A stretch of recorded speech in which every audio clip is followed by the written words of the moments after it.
আসসালামু আলাইকুম সুপ্রিয় শ্রোতা দর্শক বন্ধুরা, আপনারা শুনছেন রাত 12টার চিঠি। আমি তাহলে কথা না বাড়িয়ে চিঠিটি পড়ছি পাঠকের অনুমতি। আসসালামু আলাইকুম ভাই, আমি রানা। 2022 সালের নভেম্বর মাসে আমি তখন একটা সরকারি মেডিকেল কলেজে ইন্টার্নশিপ করছিলাম। ফরেনসিক রোটেশন চলছিল, মানে আমাকে লাশ কাটার ঘরে অর্থাৎ মর্গে 1 মাস ডিউটি করতে হয়েছিল। এই 1 মাসেই যা দেখেছি, যা শুনেছি, সেটা সারা জীবনের ঘুম কেড়ে নিয়েছে। কিন্তু যা ঘটেছিল 18ই নভেম্বর, সেই রাতটা এখনো ভুলতে পারিনি। সেদিন বিকেলে একটা অজ্ঞাত পরিচয়ের লাশ আনা হয়। ট্রেনে কাটা পড়ে মারা গিয়েছিল বলে আমাদের জানানো হয়, কিন্তু যখন আমরা কাটার জন্য প্রস্তুত হচ্ছি তখন ফরেনসিক ভাই বলে উঠলো, এই লাশটা একদম অদ্ভুত, চোখ দুটো খোলা আর ঠোঁটের কোণে যেন একটা হালকা হাসি আছে। আমি তখনও ব্যাপারটা বুঝে উঠতে পারিনি। রাত 11টা বাজে, লাশ কাটার কাজ শেষ, সবাই বাইরে গিয়েছে, আমি একাই দাঁড়িয়েছিলাম মর্গের রুমে। ঘরটা ঠান্ডা, নিঃশব্দ, শুধু একটা ঘড়ির শব্দ টিকটিক টিকটিক করে বেজেই চলছে। হঠাৎ জানালার গ্লাসে একটা প্রতিচ্ছবি দেখতে পেলাম, যেন কেউ পেছন থেকে দাঁড়িয়ে আছে। আমি তৎক্ষণাৎ ঘুরে তাকালাম, কিন্তু সেখানে কেউ ছিল না। আমি ভাবলাম আমি হয়তো ক্লান্ত, তাই এমনটা হচ্ছে। কিন্তু 1 মিনিট পরেই আমি একটা শব্দ শুনলাম, ধাতব ট্রলির ঘর্ষণের মতো শব্দ, ঝ্যাং ঝ্যাং ঝ্যাং ঝ্যাং। আমি তাকালাম, মৃতদেহটা স্টিলের টেবিলের উপরেই রাখা আছে, কিন্তু সামান্য কাঁপছে। আমি আর দাঁড়িয়ে থাকতে পারিনি, দৌড়ে বাইরে চলে যাই। কিন্তু 1 ঘন্টা পর, রাত 12টা বা তার কিছু পরে, মর্গের অন্য পাশে থাকা সিসিটিভিতে দেখা যায় সেই লাশটা আস্তে আস্তে উঠে বসছে, তারপর ধীরে ধীরে আবার শুয়ে পড়ছে। আমরা ভেবেছিলাম এটা যান্ত্রিক ভুল, ক্যামেরার গ্লিচ। কিন্তু পরদিন হেল্পার জামাল ভাই তার লাশটা আনতে গিয়ে কাঁপতে কাঁপতে ফিরে আসে, বলে, ভাই আমি দেখেছি ওর চোখ খুলেছে, আমার দিকে তাকায়ছে, চোখ দিয়েই কইছে আমার বিচার করো। পরে শুনি লোকটাকে খুন করে ট্রেনে ফেলে দেওয়া হয়েছিল, আত্মহত্যা ছিল না, ফাইল গায়েব, রিপোর্ট বদলানো ইত্যাদি। আর আমরা প্রত্যেকে সেই মর্গরুমে একবার করে তাকিয়েছি সেই মৃত মানুষের চোখের দিকে, আর বুঝে গেছি মৃত মানুষ চুপ করে থাকে না সবসময়, কিছু কিছু মৃত্যুর শেষ কথা থেকে যায়। আগের রাতে মর্গরুমের সেই ঘটনাটা আমাদের সবাইকে কাঁপিয়ে দিয়েছিল। লাশটা উঠে বসেছে, সিসিটিভিতে ধরা পড়েছে, সেটা এক ধরনের আতঙ্কের জন্ম দেয়। তবে মজার ব্যাপার হলো, পরদিন হাসপাতালের পরিচালক বললেন সিসিটিভির টাইমার ভুল ছিল, আর হয়তো কোনো টেকনিক্যাল গ্লিচ ছিল, আমাদের কাজ চালিয়ে যেতে বলা হলো। কিন্তু আমি ভয় পেয়ে গিয়েছিলাম। মেডিকেলের ইন্টার্নশিপের দায়িত্ব আর ইজ্জত সবকিছু একসাথে আমার মাথায় এক ধরনের প্রেশার ক্রিয়েট করছিল। তাই ঠিক পরদিন রাতেই আমি আবার গেলাম ওই একই মর্গরুমে। এবার একা না, সঙ্গে ছিল রিফাত ভাই, একজন অভিজ্ঞ রেসিডেন্ট। উনি বললেন, তুই নতুন, অনেক কিছুই শুনবি, কিন্তু ভয় পাইলেই চলবে না, সবসময় লজিক খুঁজতে হয়। আমি মাথা নাড়ালাম, কিন্তু আমার ভেতরটা বলছিল আজ রাতে কিছু একটা হবে। রাত তখন 12টা ছুঁই ছুঁই। বাইরের বাতাস ঠান্ডা, একটা অদ্ভুত নীরবতা, যেন চারদিক নিস্তব্ধ হয়ে রয়েছে। লাশটা রাখা হয়েছে আগের সেই টেবিলে। এবার মৃতদেহ একজন নারীর, বয়স প্রায় 40 হবে। ওনার শরীরের উপরের অংশ কালো কাপড় দিয়ে ঢাকা। কাজ শুরু হওয়ার আগ মুহূর্তে হঠাৎ আমি দেখতে পেলাম টেবিলের নিচে একটা ছায়া নড়ছে। আমি চোখ বড় বড় করে তাকিয়ে রইলাম, সেটা যেন হামাগুড়ি দিয়ে কিছু একটা ঘুরছে।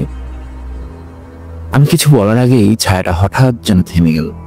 এরপর পা দুটো স্পষ্ট দেখা গেল, সাদা রক্তমাখা নারীর পা ঘরের মেঝেতে হামাগুড়ি দিচ্ছে। আমি চিৎকার করে উঠলাম। রিফাত ভাই বললেন, তুই কি পাগল নাকি? কিছুই তো নাই।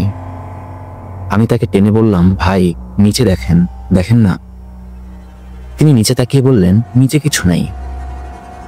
তখনই বাতি টিম টিম করে জ্বলতে শুরু করলো। পুরো ঘর ভরে গেল ফিসফিস আওয়াজে।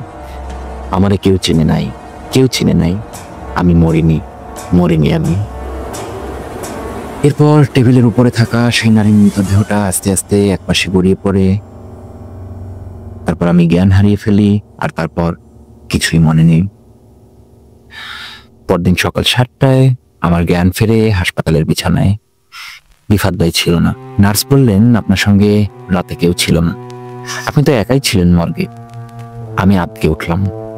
আমি তো নিশ্চিত ছিলাম যে রিফাত ভাই আমার সাথেই ছিলেন, কিন্তু মর্গের রেজিস্টার দেখে বুঝলাম সেদিন রাতে কারো ডিউটি ছিল না, শুধু আমার। আমি সেই দিন থেকে বুঝে গেলাম মর্গ রুমে সবাই মৃত না। কেউ কেউ অপেক্ষা করে চেনা মুখ, চেনা পরিচয় বা প্রতিশোধের জন্য। আগের রাতে আমি মর্গের রুমে জ্ঞান হারিয়েছিলাম।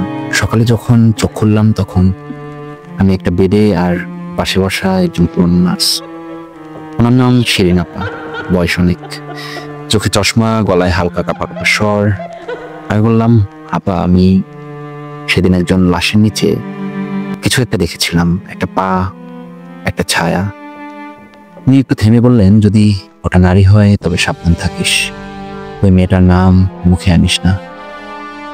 আমি কাপা গলায় বললাম, মানে? উনি ফিসফিস করে বললেন, 8 বছর আগে এই হাসপাতালে এক নারী ভর্তি ছিল, নাম ছিল সুমি আক্তার, কিন্তু কেউ জানে না তার মৃত্যুর পর কি হয়েছিল। আমি বললাম, কেন? উনি বললেন, কারণ সুমির লাশ তার মৃত্যুর একদিন পর মর্গ থেকে গায়েব হয়ে গিয়েছিল।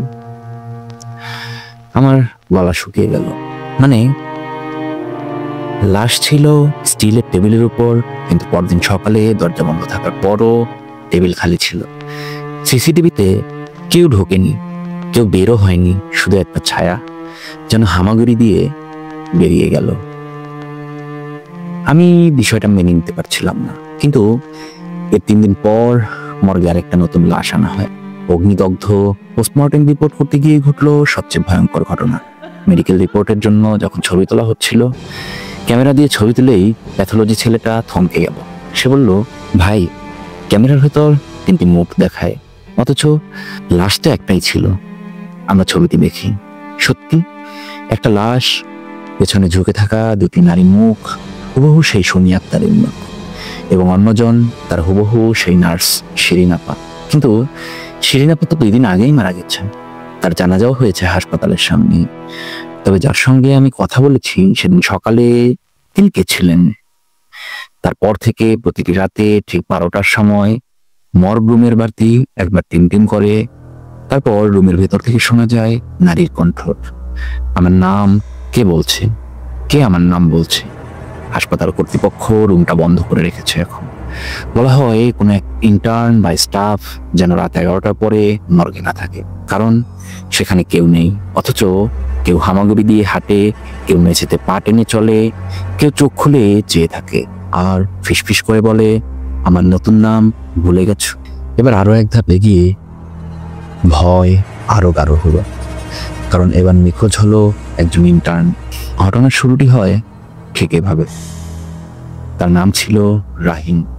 সদ্য মেডিকেল পাশ করা ছেলেটা, খুব ঠান্ডা স্বভাবের ছিল, খুব হাসি খুশি, কিন্তু একটু চুপচাপ। এক রাতে আমাদের রুটিন ছিল 3 জন ডিউটি করব মর্গ রুমে, আমি, রাহিম আর আরেকজন হেল্পার। কিন্তু সে রাতে হেল্পার অসুস্থ, তাই শেষ পর্যন্ত আমরা 2 জনই রয়ে যাই। রাত 12টা বেজে আবার সেই সময় বাতিগুলো টিম করে উঠলো, আর হঠাৎ করে দরজার পাশে দাঁড়িয়ে থাকা একটা স্টিলের ট্রলি এমনভাবে গড়িয়ে এলো যেন কেউ ঠেলে পাঠাচ্ছে।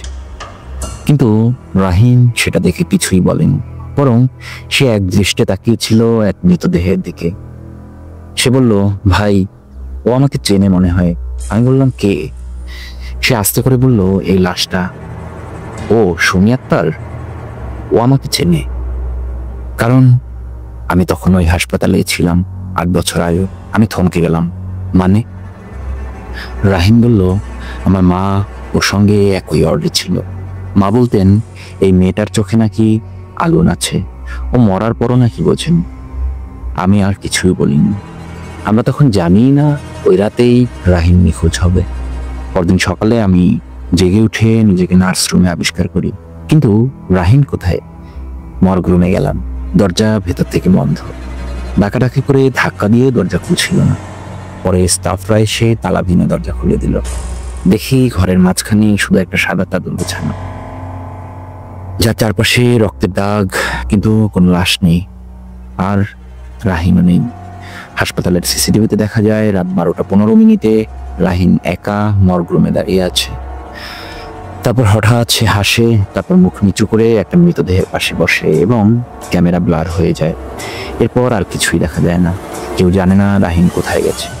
কিন্তু এক নার্স বলেছিলেন, ভাই গত রাতে আমি ওর কণ্ঠ শুনেছি। ও বলছিল, আমি এখন মরে গেছি, আমি এখন ওর কাছে থাকি। সেই মর্গ এখন বন্ধ। ডাক্তার, নার্স, স্টাফ কেউ ওইদিকে যায় না, কারণ কেউ আর রাত 12টার সময় সেখানে থাকে না। কারণ একটা কথা এখন সবার মুখে মুখে, যে ওর চোখের দিকে তাকায় সে ফিরে আসে না। কেউ কেউ কানে কানে বলে, সুমি এখন একা না, বরং ওর সঙ্গে রাহিন রয়েছে। আর মর্গ রুমে এখন মাঝে মাঝে দেখা যায় সাদা অ্যাপ্রন পরা দুটো ছায়া একসাথে দাঁড়িয়ে আছে মৃতদেহের পাশে, আর হেসে হেসে বলছে, এবার তুই। এরপর হাসপাতালের কর্তৃপক্ষ আর দেরি করেনি।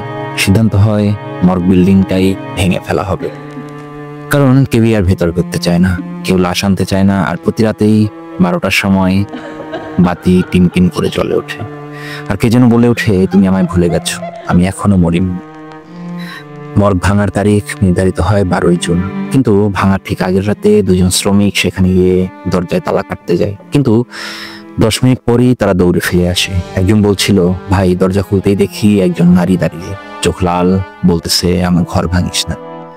ঠিক তখন থেকেই এলাকায় বাতাস ভারী হয়ে ওঠে। হাসপাতালের বিদ্যুৎ যায়, জেনারেটর কাজ করে না। কিছুক্ষণ পর এক সিনিয়র ডাক্তার তার অফিসে বসে থাকা অবস্থায় শুনতে পান দেয়ালের ওপাশ থেকে কারো কান্নার আওয়াজ।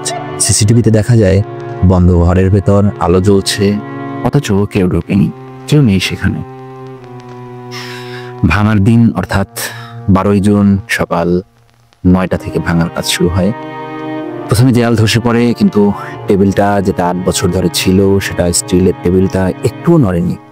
ক্রেন দিয়ে তুলে ফেলার চেষ্টা করা হলে সেটা নিচ থেকে বের হয় একটা মানুষের কঙ্কাল, পায়ের হাড় ভাঙা, চুল জট পাকানো, আর তার পাশে লেখা একটা প্লাস্টিক ট্যাগ, নাম সুমি আক্তার, মৃত্যু 2015, কেস আনসলভড। সেই কঙ্কাল উদ্ধার করে পুলিশ পাঠায় ফরেন্সিকে। রিপোর্টে বলা হয় মৃত্যু হয়েছে শ্বাসরোধে, কিন্তু আমাদের জানানো হয়েছিল ট্রেন দুর্ঘটনায়।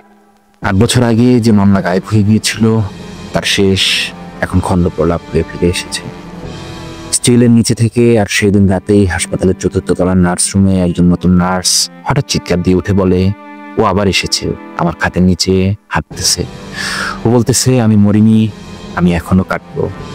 মর্গ ভেঙে ফেলা হয়েছে, জায়গাটা এখন ফাঁকা, কিন্তু কেউ আর রাত 12টার পর ওই দিক দিয়ে হাঁটে না। বাতাস ভারী হয়, পেছনে কারণ নিঃশ্বাসের শব্দ শোনা যায়, মাঝে মাঝে হাসপাতালের এমার্জেন্সি বেল বেজে ওঠে, অথচ কেউ ডাকেনি।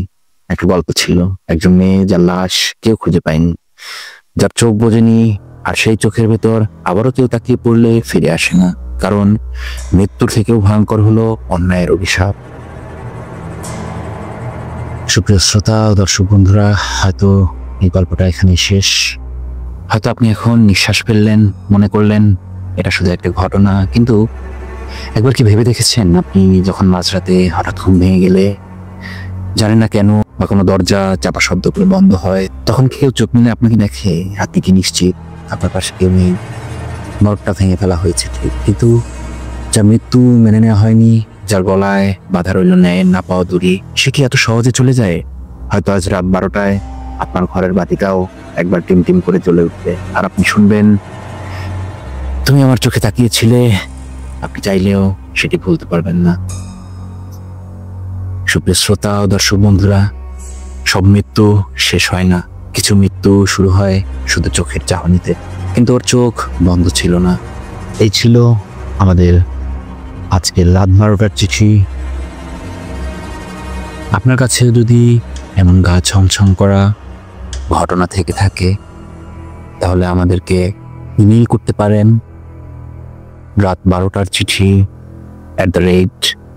@gmail.com এই ঠিকানায়।